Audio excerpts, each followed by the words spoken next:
Welcome to Synchronicity Talk Radio for your mind, body, and soul. I'm your host, Marie Bernard. I haven't been here for a couple weeks, but now I have a guest live in the studio. I'm joined by stand-up comedian Chris Gaskin. Hi. Hello. How's it going? It's going. It's going. This is not a stand-up comedian's usual hours. No. No. Yeah, you had to get up in the morning. Yeah. Before noon. Yeah, it's not my preferred stand-up comedian. I'm waking up at like 2. Well, thank you for coming all the way out to the UBC campus. This is CITR 101.9 FM, and we're broadcasting from unceded Musqueam territory in Vancouver on the University of British Columbia campus. And so Chris Gaskin is a local Vancouver comedian. He works through Yuck Yucks and does shows all over town, you tour all over Canada. chrisgaskin.net. That is my website. Yeah, someone took .com. Yeah. And, is there another Chris Gaskin out there? No, they are cyber squatting that. So that's really nice. You should probably buy it now before you get too famous, because then they'll want you to cough up more. Yeah, I think I'll just stick with .net. Okay. And yeah, I'm not coughing up a bunch of money for that, because it was like, I used to have .com and then I didn't re-up on it. Oh. And it was literally like 2 weeks after I didn't re-up on it. It was snagged, and then it was like one of those websites where there's nothing on it except like, hey, if you want to buy this domain. And I'm like, that's not technically, you could, like, I guess, file a complaint with the FCC or something. Really? And try to get that. Yeah. No. But it's like, technically they just bought it so they could sell it, and it's like, I'm not paying. All right. They'll ask a ridiculous amount for it. All right, moving on. Did you even ask how much it was worth? No. No. But I'm certain they'll figure that I've got like a couple grand ready to purchase that. And I'm like, no, they should have done their research. Go with chrisgaskin.net. That. That's my website that I have to update way more. But okay, so chrisgaskin.net. And so you're a local comedian, and you know, I wanted to talk about happiness, and because this show is about psychology and happiness and spirituality. So, and I know you don't really seem like the most spiritual dude. No. But what is your viewpoint? Like, do you have a theory on life? To live it. That's my theory. Yeah. I don't really have a theory on life. I just try to make it each day. That's all. Mm-hmm. I realistically, my theory is we are here to breed and make more humans. Is that...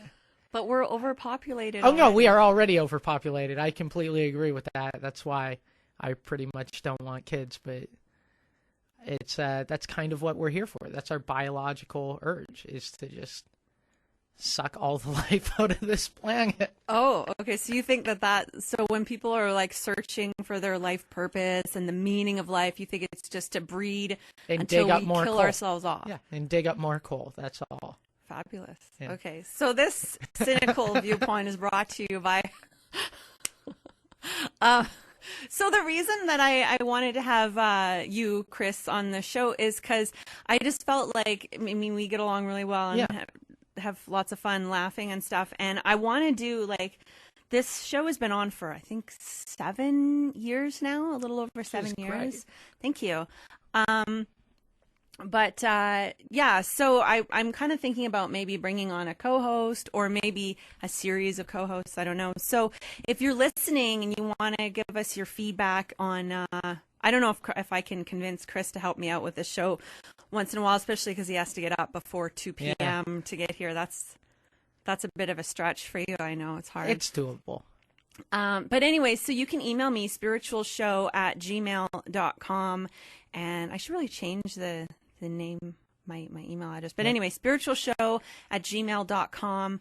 If you want to give me your feedback on what you think of Chris, if we should have him back in to actually interview someone with more of a cynical viewpoint. More of a less cynical viewpoint? Or more of a cynical? I think you're kind of cynical. Yeah, I know. I'm very cynical. Yeah, I'm not. I'm only sometimes cynical. Yeah.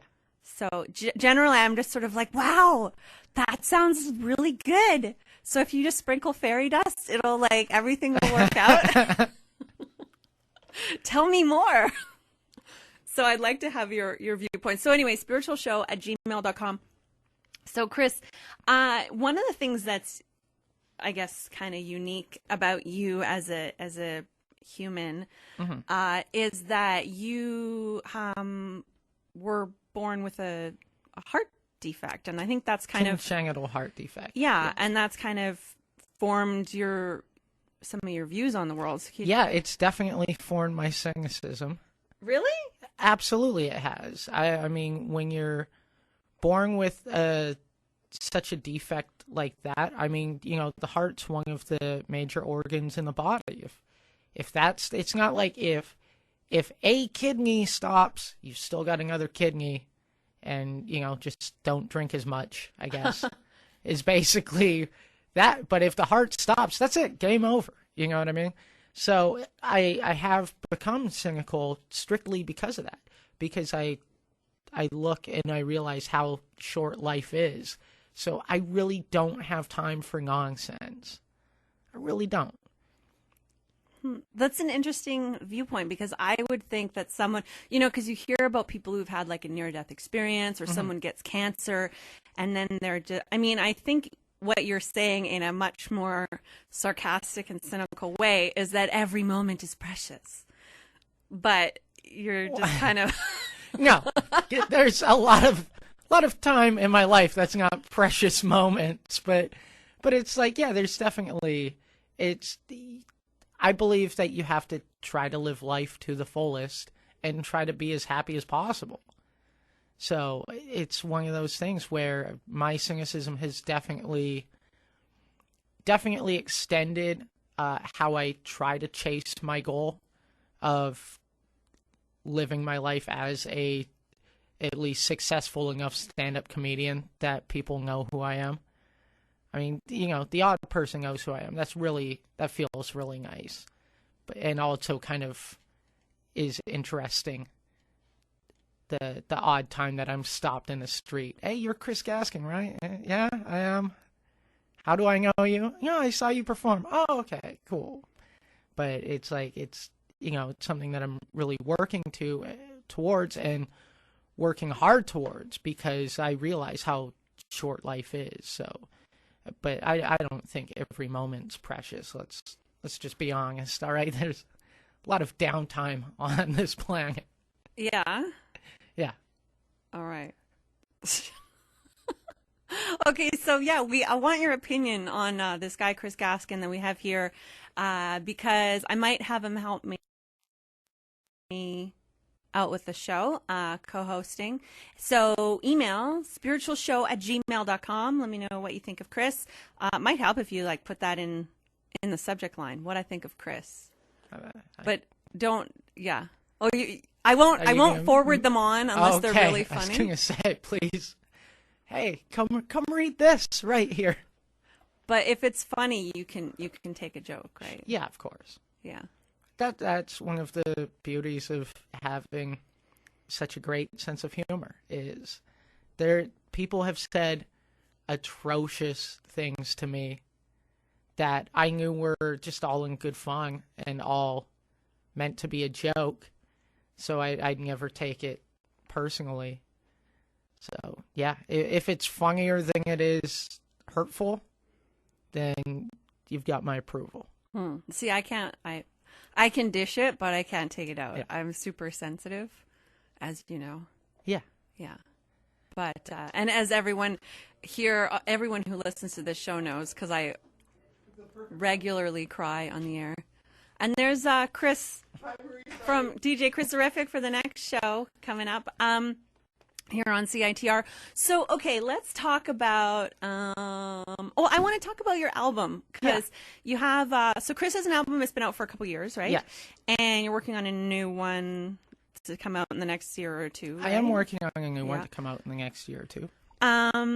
It's called Lambda Male. Yes. And you kind of, okay, so I wish we had a webcam here so you can see what Chris looks like. So Chris is like an adult, 28-year-old man, but people think, like, when we're out hanging out together, people sometimes think you're my son. Yeah, that has happened a few times. Yeah, and I don't look that old. No. I'm in my like mid 30s now ish. Yeah. Yeah. And every time someone says that, I'm like, it's like a punch in the face. Like, Yeah. look how old you are. But I mean, you look really young. I do look really young, especially for someone who's 28, and it is one of those things where I do hear often, "Oh, you look young. That's great," and it's like it's not great at 28. It's great, when I'm 50. That's when it'll be great. But right now, it's like the worst. It's literally every time I'm going into a bar or something, there's always someone that's like, "Do you have a seventh piece of ID?" And I'm like, "No." He's like, "This one looks fake." I'm like, "It is. Who has 6 pieces of ID? All right, just beat it. What's the matter with you?" You get, I mean, everywhere you've got your ID. Oh, I already have it out. I already have it out because I know what I look like, and that's the thing is I am quite self-aware of who I am and what I want to be, and what I look like, especially. So when people say something like, "Oh, you look young," but they say it like I don't understand that, it drives me insane because I'm like, why would you? It would be like me walking up to a guy 6'5" and going, "Oh, wow, you're tall." Of course he knows that because he's dunking on fools all the time, That it's like I know what I look like, and yeah, sometimes it is a bit of a pang, especially. For other people around me, such as yourself, who is really, you aren't that much older than me. But then when, people say, "Oh, this is your son," it's like, yeah, trust me, you aren't the only one that feels like that's a punch to the face. That I feel that way too. Because I just want to be respected as a man. And it's so tough when everyone looks at me like a child. Okay, so let's talk about that. Like, I mean, when you call yourself a lambda male, so you have this joke about alpha males, and yes, I don't know if you want to tell it on the air, but so basically the premise was, and here's the thing is, it was an experience actually recording the CD, but the thing with the CD was like I was coming up with a name for it, and I had this joke about how I'm not an alpha male and I'm not a beta male. Because in society, you kind of have like an alpha male, beta male, and omega male is how they look at it. I never heard of an omega male. Well, they're all those, an omega male, I guess. Is that the Dungeons and Dragons with the pushing up that we were talking about? Oh, yeah, I guess so. Yeah. Okay. Yeah, that would actually be a prime example of one. It would be anyone from... No offense to anyone who plays Dungeons and Dragons. Well, not from you, but from me. No, I'm kidding because I play Dungeons and Dragons video games, but not. You do? Well, with the lore behind it, not actual Dungeons and Dragons, but it's like there's some video games that I play that have that lore behind. That's neither here nor there. All right, I'm trying to discuss how I came up with the title for my CD and like how. So, I've always, because of how I look. Looking as young as I do, and being the fact that I'm only 5'2", it made, especially a few years ago, it made my dating life insanely difficult because I look like a child, and it's like that's how people would perceive me, even though the second they hear me talk, they go, "Oh, he's definitely not a child." So I kind of had this realization that I'm not the alpha male in the room, or I'm not the beta, even though I know that a lot of times I can be the alpha male in the room. I totally understand that, but it's not how I'm perceived by others, even though there are a lot of times where I will take charge and I will start to show everyone that like I can be the leader in the room. But if you initially look at me, that will never be your perception. So the joke was, I'm not an alpha male, I'm not a beta male, I'm more like a lambda male. And that wasn't originally the line. It was like epsilon or like another Greek letter. And I was just trying to find what's the funniest Greek letter. And then I said lambda male, but if you get me alone, I'm a bad man. So and it's a dumb joke. It really is. but it would always get a laugh, and half of that kind of upset me because I'm like, really, you're laughing at that? But the other half of me is like, yeah, I wrote that joke. I wrote that joke.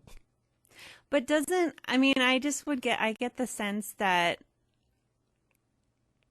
it would be, isn't it a self-fulfilling prophecy to just call yourself that? I guess you'd think so, but it's like I'm calling myself that in jest. Mm-hmm. Like I'm doing it to make an audience laugh. I don't view myself that way. The way that I talk about myself on stage is not the way that I view myself. It's the way that other people view me. It's the way that the world views me. And that's what I'm trying to point out.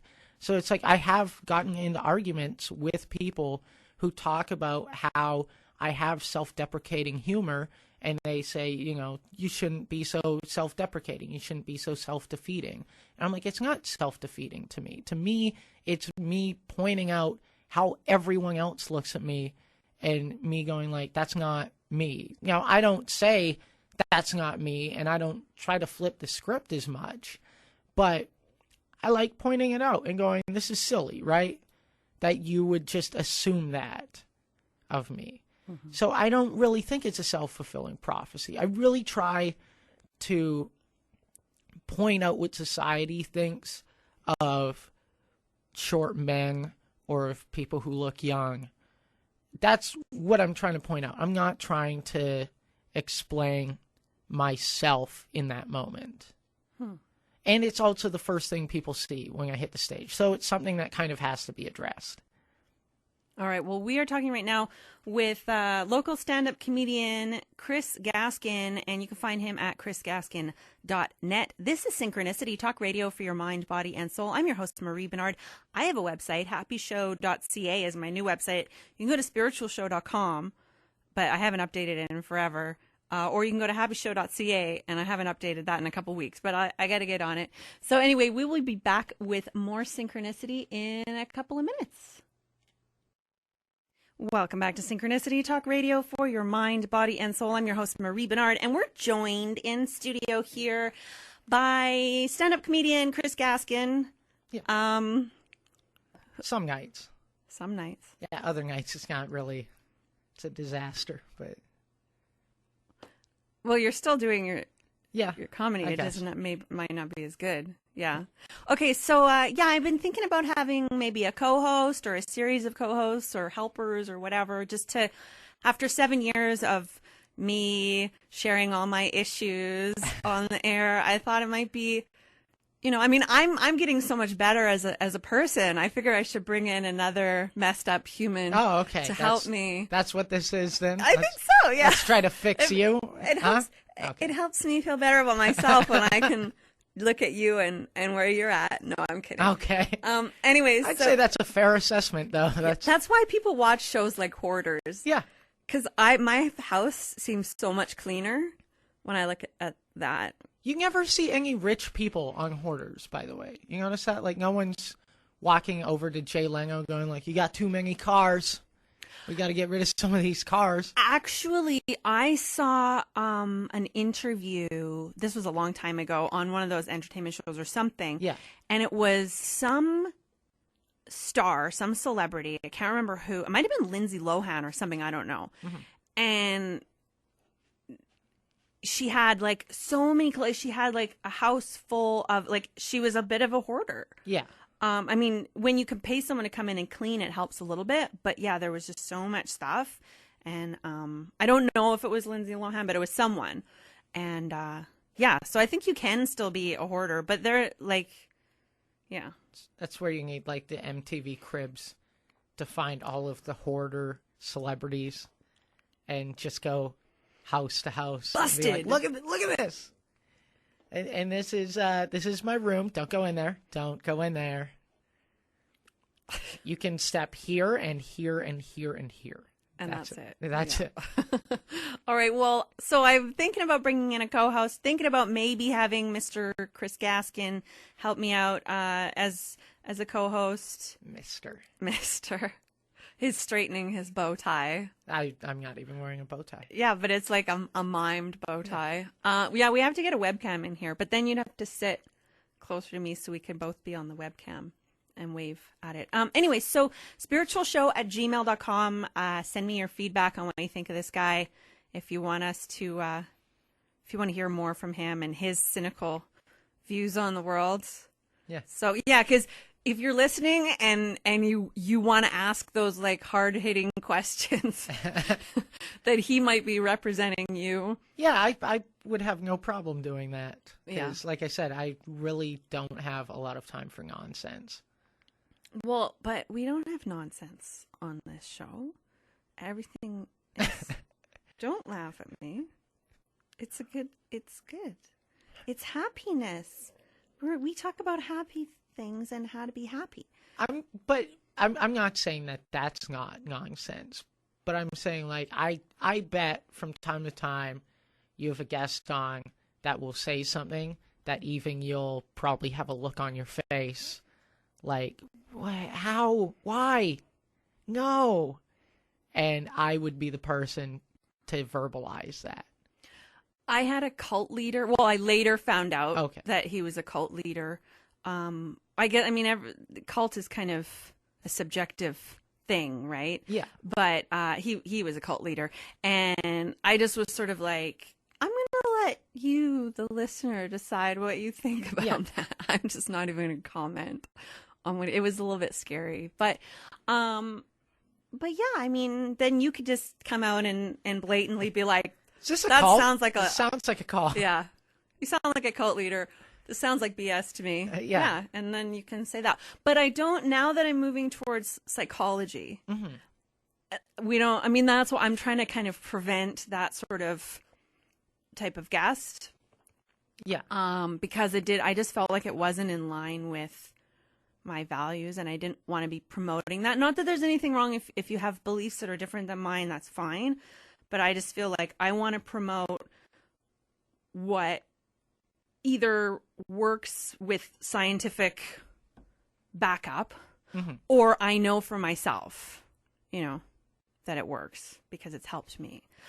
But I want to talk, because we're talking about happiness and psychology, and in the land of comedy, I mean, you think these people are funny and they're up talking to people every night, but I mean, mental illness and unhappiness is rampant in the world. I mean, it's like a breeding ground for messed up people. Comedians are a bunch of crazy,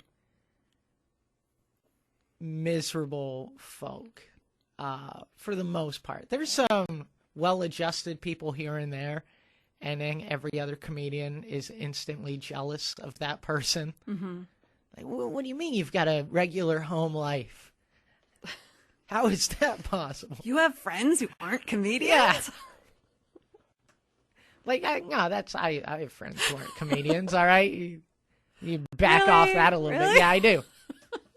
I do. Although my two best friends don't live here in Vancouver. They live up north, 9-hour drive in Prince George. 12 hours by the Greyhound if you want to see some more interesting people, because that's always fun. Yeah. And by fun, I mean a disaster. And by a disaster, I mean literally a disaster. But isn't that sort of what you look at? You look at the disasters and the ridiculousness of life, and you find things that are funny about it. Yes, absolutely. Or I try to look at things that are interesting. So it's like I don't do it as much right now, but typically I tend to read Psychology Today to find out what people have been looking into recently, just to even change my viewpoint on something, or to get more of a defined viewpoint on something. Like, I like to talk about relationships because I know for a fact that I'm not the best in relationships. I really try to be good, but it's the whole knowledge versus application. I am really not great at the application part, but I can watch other people who are in a relationship and actually break down what's happening and give good enough advice that it would fix a problem. And that's one of the things that I will read in like Psychology Today, and really helped out certain bits of mine. It's helped out, like one of my primary bits is talking about the amount of time it takes people to decide whether or not they would sleep with someone of the opposite sex or the same sex if they're attracted, you know. Mm-hmm. But it's like one of my marquee bits right now is talking about that. And that was all from an article that I read on Psychology Today. So it's just, like I said, I like to have more of a refined and defined viewpoint. So I try to look into stuff like that. Cool. Yeah. So like that, I don't want to burn all my material on No, don't tell everyone. You have to go see Chris well, I don't know. I mean, I know you're on contract with Yuck Yucks. Yes. So I don't know if you're allowed to promote other show, like if you do a show that's not with them. I don't know the rules, but I think sometimes they have an issue with competing shows, but it's like even these one-nighters around town, that it's like realistically they shouldn't have a problem with those. Mm-hmm. It's an interesting industry, especially in Canada, because, and I really don't want to slight the company that I work for, because they've provided a lot of opportunities for me that I genuinely am very grateful for, and I'm trying to be as loyal as I can to the company that's paying me, you know. So because that's the thing, comedy shows around town, like you go to a show and you pay $5 to get in, and there's like 10 or 15 comics. Most of those people aren't getting paid. No, it really is a career driven by passion, and that's something that a lot of people don't understand. Like, I remember talking with my grandparents about doing comedy, and a lot of times them talking about like, well, you know, they aren't paying you, and it's like, well, I'm not up there for an extended period of time, or I'm just there to try out some new idea that I thought of, or, you know, I'm not even trying out anything. I'm just trying to polish up something. So it really is a passion, and it's something that's driven by passion. So when you get people who aren't as passionate in that business, you do get some pushback from other comedians. Like, it's also very competitive, and at the same time, it's a very, like, at least Vancouver is a very welcoming community. It is very competitive, but it's very welcoming as well. Like, there's a lot of comedians here in Vancouver that I sit down and watch because I genuinely enjoy what they're doing. A lot of, like, younger acts, Carl Turnbull is, like, he's very dirty, but so smart with his writing that I watch him and I'm blown away all the time. Someone like Joey Camiso, who's just, like, has this instantaneous way about him that if you look at him, you kind of go like, yeah, I think this guy's going to be funny. And like his cadence and his writing style, like, he's a legitimately funny guy. And there's countless comedians that I can name. I can spend the better part. Well, they're not here. We're here to talk about you, and we're here to talk about stuff for the show. So when you're talking about it's a career driven by passion, and there's not a lot of money in it unless you're in the top, like, 1% of the industry, which is kind of the same with radio, too, right? It's the same with everything. Yeah. But I was reading yesterday in the Province, there's I don't have my phone with me. I took a picture of the article so I could read it, but I think it's in Denmark or somewhere. They're doing an experiment for something called a GAI, a guaranteed annual income. Yes. That gives everyone a certain amount of money, whatever is like 20 grand a year or whatever.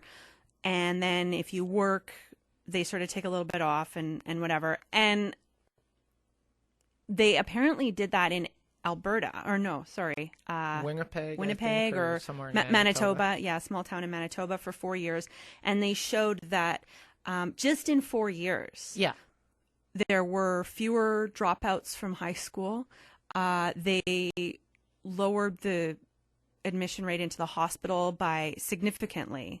Wow. Like for mental health challenges, accidents, and something else. I can't remember what. But so it's actually reduced. It shows that it reduces healthcare costs. It helps everyone as a community be stronger.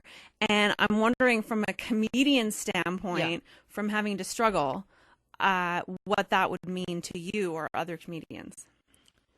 Well, I mean, it would be something where I try not to base my life on a fear of failure. I try to base my life more so on the drive to succeed. Like, I really want to succeed at what I'm doing, but that fear is always kind of lingering. I just don't let that be the driving force in what I do, and it really, it's there to make me work hard to make money as I'm trying to chase my goals. But it's like, man, if I had a guaranteed annual income that I could use to not worry about the other minutia of my life and then just focus on my career, I think I'd be so far ahead of the game that it is a very interesting concept, and it's something that literally you have so much wealth among such a small number of people that it drives me insane that the amount of unhappiness on this planet, like that would definitely be a contributing force. It's much like, for example, with Colorado and Washington down in the States legalizing marijuana, and how that dropped the number or the amount of marijuana usage among teens, that dropped the amount of crime, that dropped like a bunch of stats, and raised a boatload of money for those two states, enough so that they actually had to pay the population back. But I think something like that would definitely help people chase their passions, because then they wouldn't have to worry as much.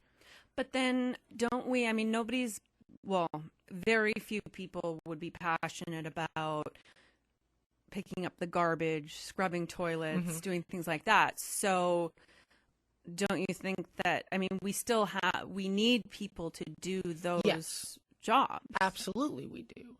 And that is the catch-22. I mean, I'd be interested to see how a community who has taken on that type of experiment, I'd be interested to see what the infrastructure looks like in there. Because it's like, you also have to understand that a lot of firefighters are volunteer firefighters.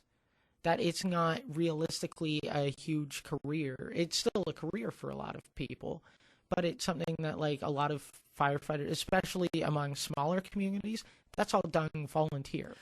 But the difference, it's interesting because my friend Ron, you've met Ron, and sometimes we like philosophize about what life would be like if things were different. And I was like, we should have a community based on like appreciation.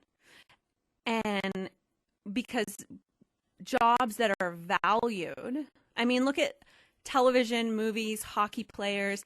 They make more than doctors. Yeah. They make more, especially than teachers. Mm-hmm. Some of the most important and influential people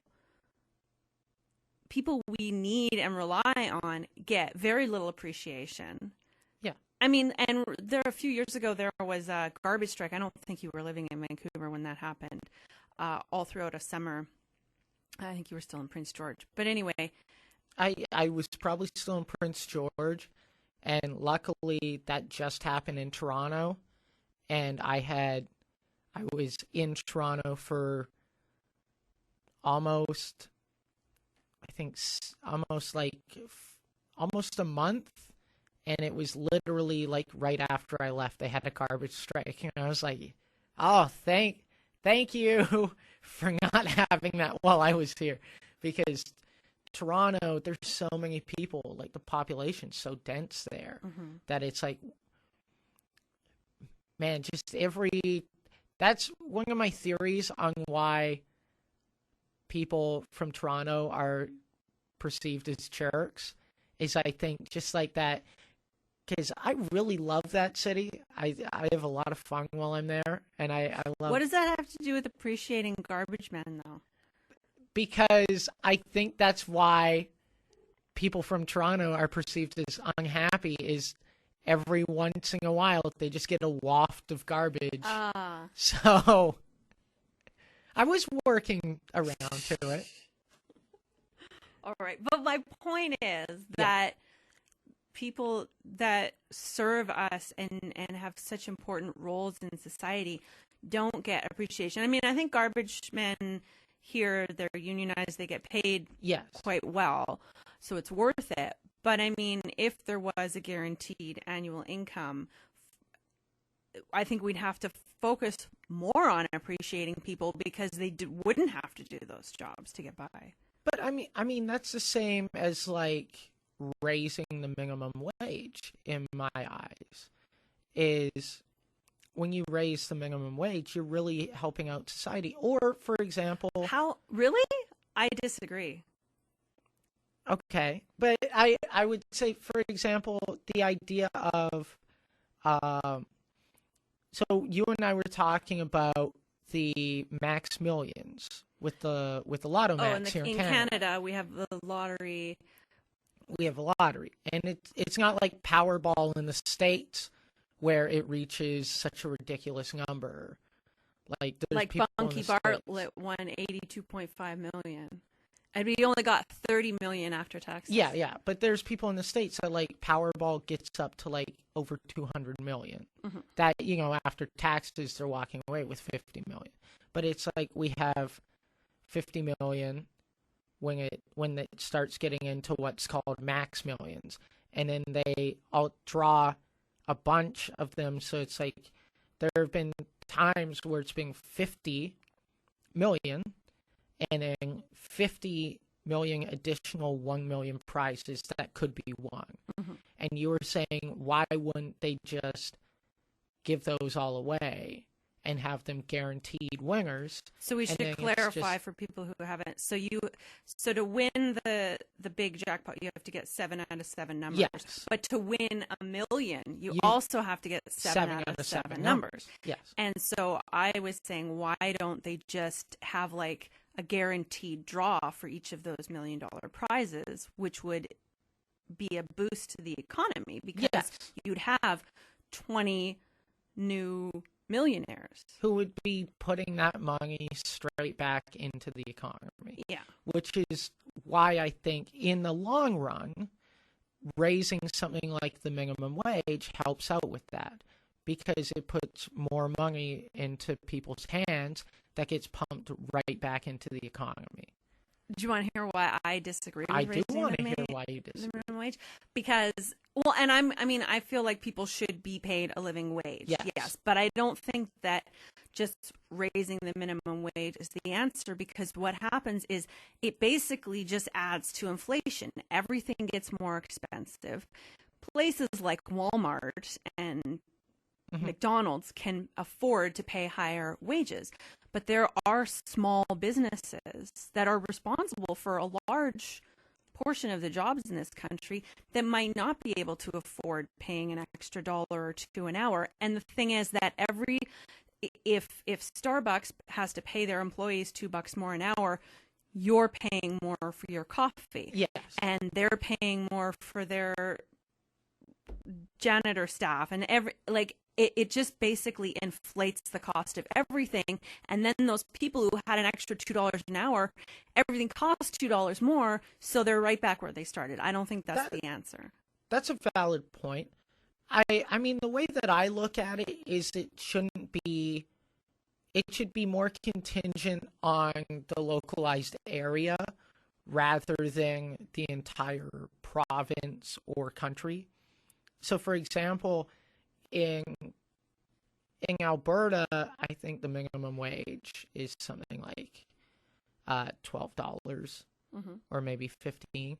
But it's like my brother lived up in Fort McMurray for the better part of 7 years and was making a lot of money because he was a welder's assistant. But it's like, I think he was saying minimum wage up there was maybe $15. But because of how expensive everything was, you could start out at a Tim Hortons up there at $21 an hour. Mm-hmm. And that would help people live and get by. And yeah, things were more expensive up there. But they're not paying $21 an hour because that's what the cost of living up there. They're paying $21 an hour because they want to encourage people to come up to Fort McMurray, because people in Vancouver will live in the streets so that they can live by the ocean and the mountains and everything. Nobody wants to live in Fort McMurray unless they're there for the money. Yeah, that's probably true. That's a valid. I've never been to Fort McMurray though, so I don't know. It could be a nice little town. I don't know. I haven't heard good things, but anyway. Yeah, a little bit more chilly than it is here, but apparently it's really hot in the summer though too, and yeah. Anyway, but that's based on its supply and demand. It's not a socialist purpose. That's not why they're paying people more than you'd get paid here. That's true. And that is why something like having general annual income or guaranteed annual income is such an interesting concept. Mm-hmm. And I would definitely see that helping out with people's happiness. But you do make a valid point of what happens to the service industry at that point. I mean, I think it would be something where you'd have to pay the service industry well to make sure those jobs keep fulfilled. But it's like there are some people that have those jobs that absolutely love those jobs. There are garbage men that love being garbage men. Well, the thing is, and I think that if we did have a guaranteed annual income, there would probably be a growing period. There would be some growing pains. But I think over time, what would happen is that people would pursue their talents and they would pursue the things that they enjoy and that are fulfilling to them. Mm-hmm. And our society, our culture would change around work, and people would do the work, even if it was garbage man or whatever you want to do. It would be for the sake of the work. It would be for the sake of the satisfaction of a job well done, or knowing that you're helping people. Yes. Knowing that you're important to the world and you're contributing. And it's interesting because they've done studies. I don't have any studies on me right now. But how do I phrase this? When you look at a community of people, there are always going to be people who contribute more than their fair share, and there are always going to be people who kind of sponge off the system. Yeah. But overall, it does tend to balance out, and there are very few people who just take a free ride. Most people, when given the opportunity to contribute, want to contribute. Yeah. And I think that's why, as I mentioned, that something like the guaranteed annual income is such an interesting concept. But you are right. That is because of something like growing pains. It is something where they would need to have an extended, almost like beta test of that. is that is something that couldn't just be, okay, we're going to try this for 6 months. That is something that is like, we're going to try this for the next 5 years and see what happens. But that also puts the pressure on the people as well, on the population of that area that's having that done, is having that idea of, hey, in 5 years, if you guys don't have your stuff together, we're taking this away. Because then you'll get people who like, hey man, these streets are kind of dirty. We need someone to clean them. You know what I mean?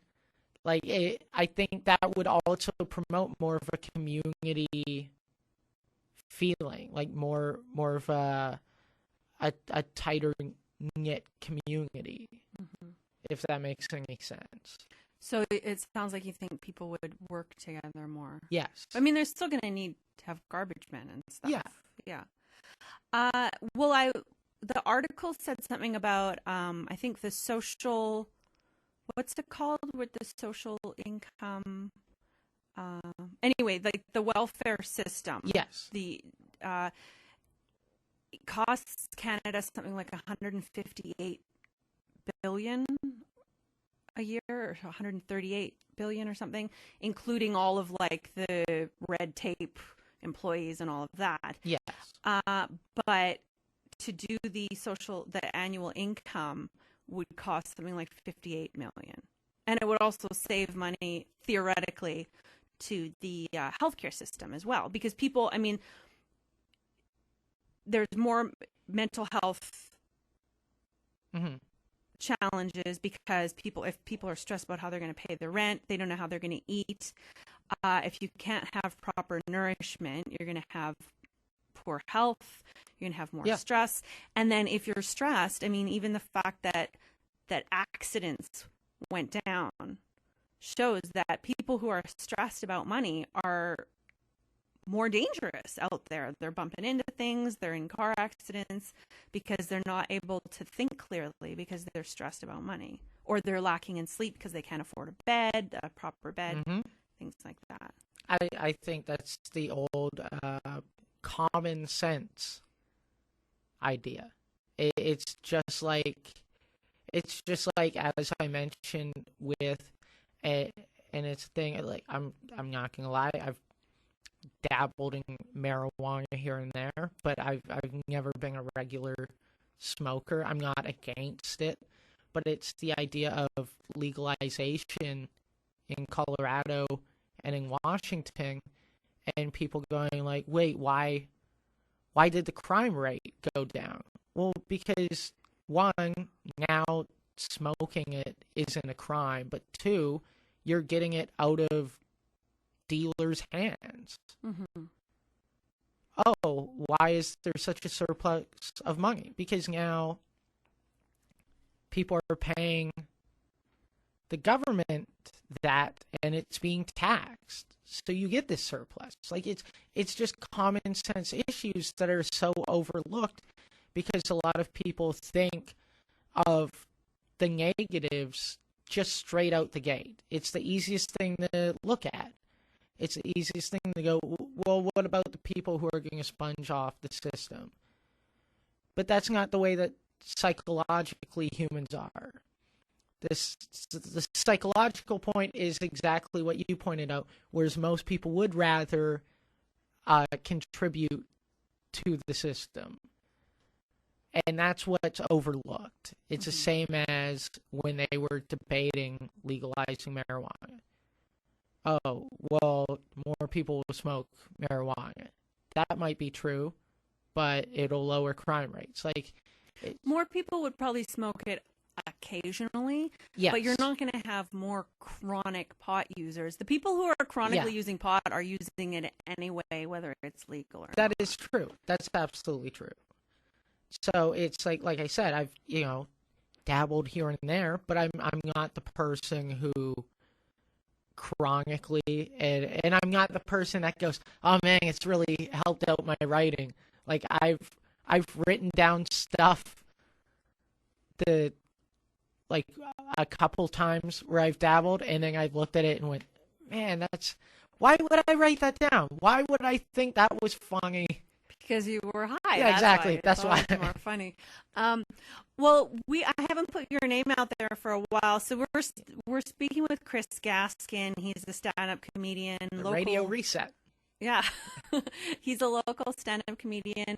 You can find him at chrisgaskin.net. He has a couple of podcasts as well. He's really into like wrestling. I am. So if you like wrestling, I love wrestling. A wrestling podcast. It is stupid in the greatest ways. Yeah. And yeah, so I don't listen to that podcast, but you could. We are my co-host of that, who's also my cousin, is a huge wrestling fan. But we also really like movies and really like video games. So we're thinking of kind of making that podcast less niche and more of like a general podcast where we can just hang out and have a conversation about things. But we'll still have a primary focus of like wrestling on that. So we're looking into rebranding. But all of that stuff is available on my website, chrisgaskin.net. Okay. So coming up in just a few minutes here on CITR, Parts Unknown with DJ Chris Horrific. He's in the next room. He'll probably come out in a minute. And so I'm thinking about having maybe a co-host or having some people come out. Luz. She was an accounting teacher of mine. She's actually just joined the station, and she might be helping out too. She has lots of great ideas. But anyway, so I want your feedback. If you're listening, tell me what you think of Chris. Tell me what you think of the idea of a co-host. If you like Chris, or if you don't, tell me. Spiritual show. I won't necessarily forward it on unless you're really funny.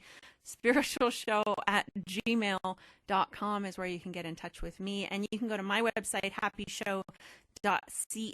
And then, of course, Chris's website is chrisgaskin.net, not .com, .net. chrisgaskin.net. That's how I roll. And when's your next show coming up? I don't really have much scheduled. I mean, technically, my next show is tomorrow at Kino Cafe. But if anyone's listening to the podcast that is long gone, yeah, but this is also live. That's why I said it's tomorrow. Okay. I know this is live. So what day is it? Is it the 10th? It's the 10th. Yes. So my next show would be I'm hosting at Kino Cafe on Tuesday, August 11th at 9:30 p.m. And that's one of my favorite weekly comedy shows to do is Kino Cafe, because it's regularly you get a fairly decent crowd, and the guy who runs that show had bought the actual like restaurant / bar a year ago, which is pretty awesome.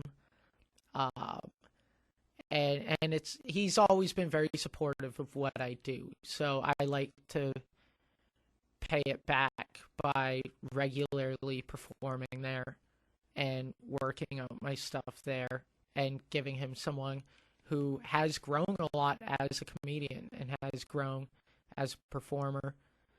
And that's a place where I do regularly perform. So I am there every once in a while. I'm regularly at Yuck Yucks on Tuesday nights as well, and try to swing by Wednesdays on their pro-ams just to try out some new stuff. That's pro-amateur? Yes, pros and amateurs. Okay, so you can be an amateur, but you have to, like, you couldn't just go, if you wanted to try out comedy for the first time, you're probably better off going to Kino, right? Yes. Because you have to get your foot in the door with Yuck Yucks. Yes. I mean, you can try out for the first time at Yuck Yucks, and you'll get a bigger